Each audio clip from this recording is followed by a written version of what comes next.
everybody, welcome back to my channel. In today's episode, I'm going to be continuing with my Nerdy Knickknacks series. I'm sorry this series has been absent for so long. I just caught up with making some Halloween themed videos, such as with my Ghostly Hunt series, and I wasn't really sure what to do for the Nerdy Knickknacks series during the Halloween season. However, I am back and continuing this series. It is definitely one of my favorites to make for you guys. In today's episode of Nerdy Knickknacks, I'm going to be showing you guys how to create this BioShock Carveable Craft Pumpkin. I wanted to do something BioShock for you guys, not only because it is one of my favorite video games, but earlier this month, the remastered BioShock Trio was put out into stores. I have not purchased it yet, but you can believe I will be buying it at some point when I have the money, as money is always the reason why I don't buy things, because you need money to buy things, right? Isn't that kind of how our society works? Thank you, Rachel, for that lesson. I was heavily debating on whether or not I even wanted to upload this video. I didn't really like how the tutorial is going. I didn't even know if it would even be helpful for anybody. I didn't even know if anyone would even like my stencil design. I don't even know if I like how it turned out on my pumpkin. I like the stencil itself personally.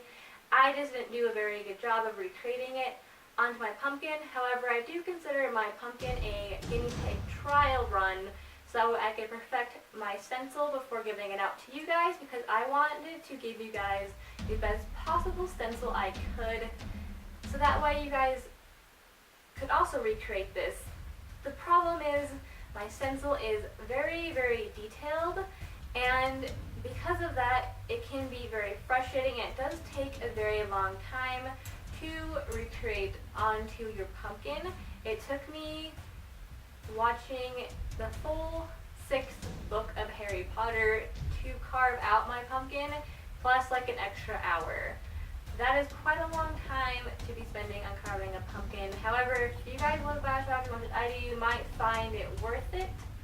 But I'm not really sure. Hopefully someone can prove me wrong and that they actually like this video and actually would want to recreate this DIY. If not, then I consider this video to be a learning experience, and if anything, I can always just take this video down. It's just that simple.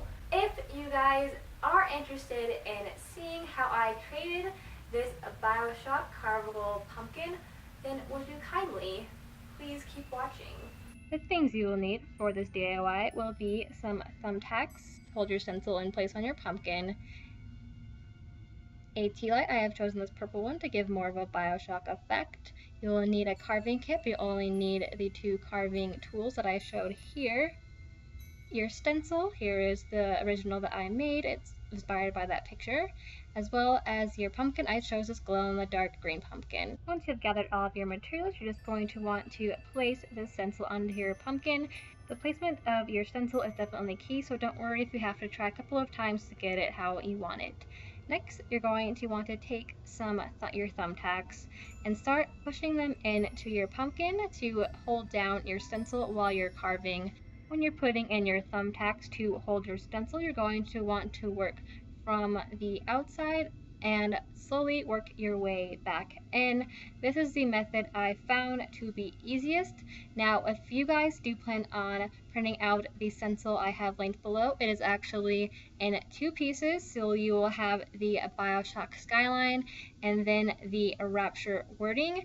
Hopefully you'll find this much easier to pin onto your pumpkin, unlike what I have to do here, which is fold over my stencil and be a little bit more meticulous with getting my stencil to lay on properly. And even though I tried very hard to get it to lay on straight, the final result did have my Rapture wording a little bit crooked. So hopefully, if you guys do plan on recreating this, the 2 pieces of the stencil will be easier for you guys to pin down onto your pumpkin.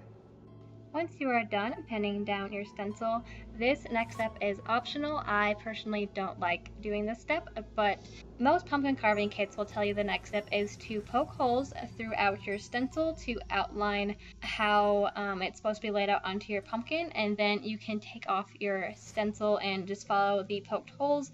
I, however, do not like this method. I like just to keep my stencil on to my pumpkin, and so I'm going to be carving it straight off of the stencil.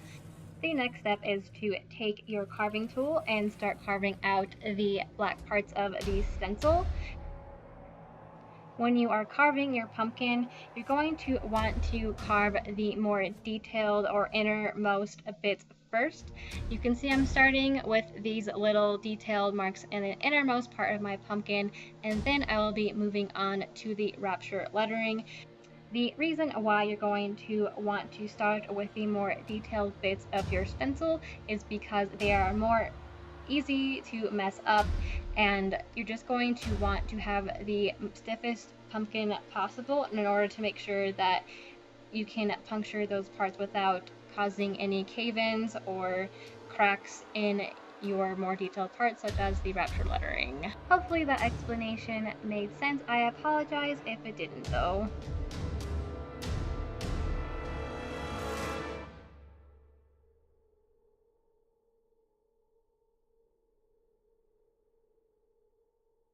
I'm not sure if you guys can tell, but I have to put a lot more pressure into carving out my stencil than I would on a normal pumpkin, so just bear that in mind and be a little bit more careful than you would on a normal pumpkin when carving out your more detailed pieces so you don't crack anything. I finally finished carving out my T, so now I'm just going to carve out the rest of the Rapture lettering off camera, and here is how it turned out. Next, you're going to want to carve out the BioShock Skyline and then the filigree around the BioShock Skyline and underneath the Rapture lettering. Finally, after hours of carving out my stencil, here is how it turned out onto my pumpkin. You will need your carving tools again for this next step. Now we're going to want to cut out a slot to put in our tea light. You can do it the typical way on a normal pumpkin where you would cut out the top. However, I'm actually going to be cutting out the bottom. The reason I am cutting out the bottom instead is because I feel like it's too close to where I had put my stencil and I don't want to ruin the top part of my carving. I also just don't want to see that random circle on the top of my pumpkin. I want it to be a little bit more mysterious, and so that's why I'm cutting out the bottom instead.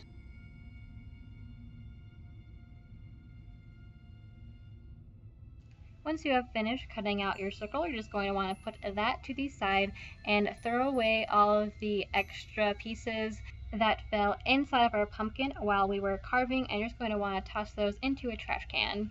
The next step, I'm just going to peel off the sticker I used as a reference to cut out my circle, and you're going to want to grab your tea light, turn it on, and flip that circle upside down.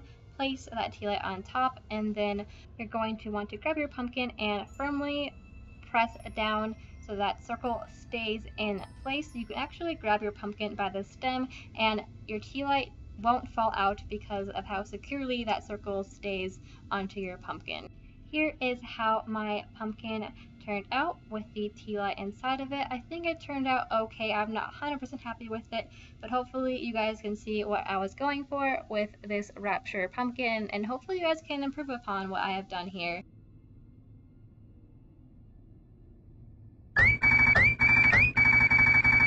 Hopefully you guys enjoyed that tutorial. Hopefully you guys found it helpful and that it wasn't just a big waste of your time trying to watch it. I didn't show much footage of me carving my pumpkin. I just thought it would be very, very boring to watch probably would have been like a 15-minute clip of me carving my pumpkin after all of this sped up time.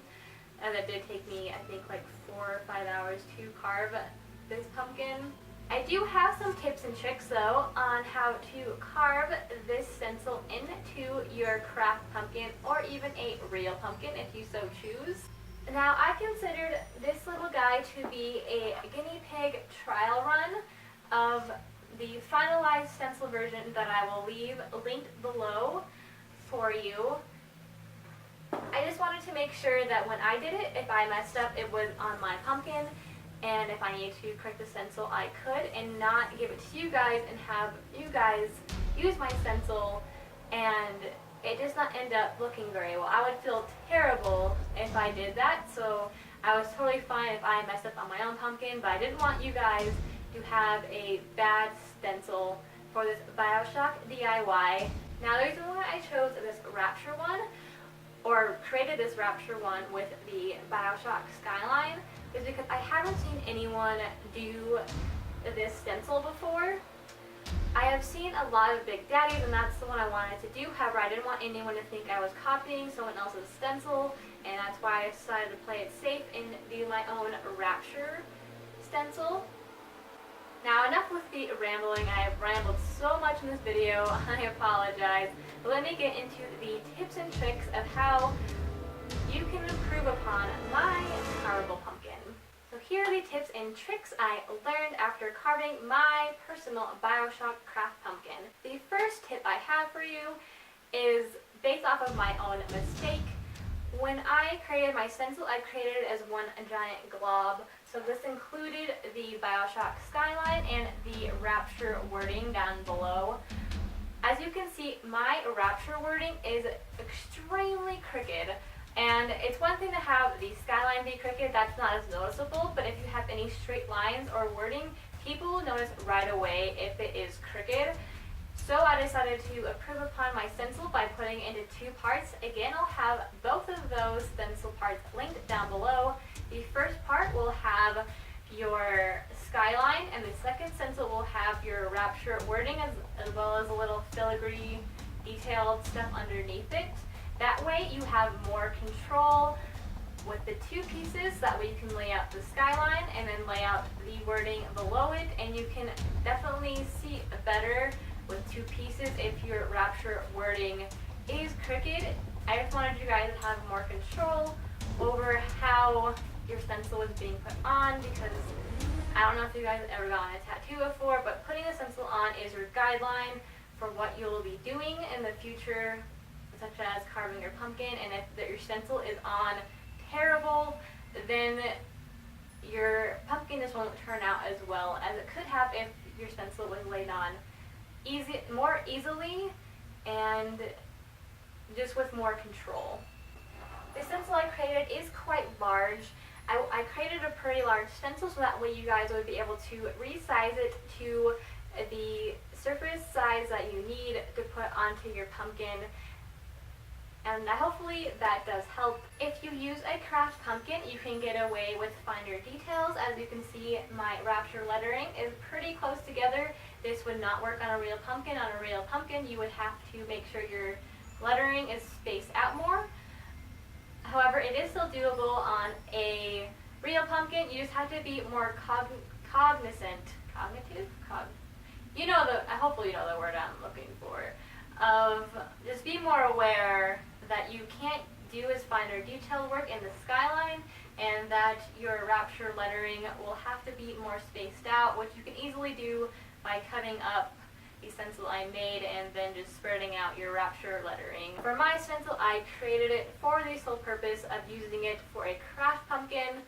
However, you can still use it on a real pumpkin. You just might have to make some minor adjustments yourself to make it work on the softer skin of a real pumpkin. As I said in my video, but I feel like it's worth reiterating again, you're going to want to start with the innermost detail work first, such as the Rapture lettering, and then work outwards. The reason why you want to do this is to keep the integrity of your pumpkin. You're going to want to do the finer detail work first, because this gets messed up more easily than, say, like the border outside surrounding it. The last step I have, as I also mentioned in my video, you're just going to want to carve very, very carefully and very, very slowly. You're also going to want to carve as straight into the pumpkin as you can. You don't want to hold your carving tool crooked in any way, as this will warp your design on your pumpkin.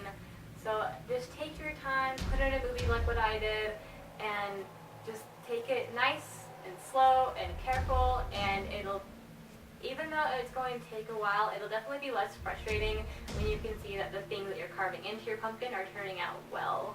Next, I have some pros and cons of using this carvable craft pumpkin versus a real pumpkin. First, we'll start with the pros of using a carvable craft pumpkin versus a real pumpkin. First, I'm going to discuss the pros of using a craft pumpkin over a real pumpkin. My first pro is one I mentioned earlier, but in craft pumpkins, you can carve finer details into your pumpkin because of what the carvable pumpkin is made out of.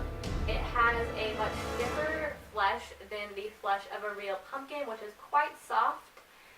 Because of this, it'll hold your details better and it won't cave in on you if you are pressing rather hard in order to get whatever you're carving out of your pumpkin. The second pro is there are no icky guts to clean out. It is already nice and hollow already for you. I personally like hollowing out real pumpkins, but I know some people, they hate it, they hate the stringiness of it, and so that's like the great appeal of a craft pumpkin is there are no icky, sticky, messy guts to clean up.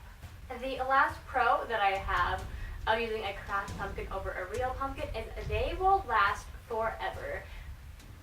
So if you're doing a very detailed work of art that you want to put onto a pumpkin, it won't go to waste on a real pumpkin where after a few days your design will warp as the pumpkin is starting to shrivel, which will shrivel your design, causing it to not look as good, and eventually you'll have to just throw that pumpkin away.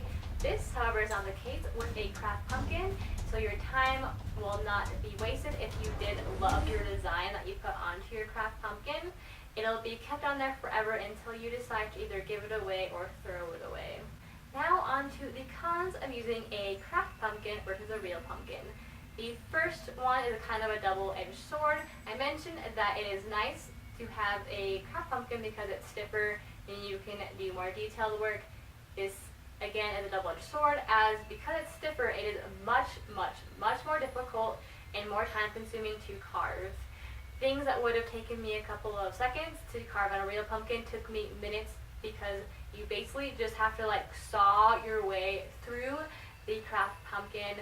And for me, this eventually really started to hurt my hand. It got injured in a car accident that I had last year, and this became very frustrating for me because I wanted to finish my pumpkin.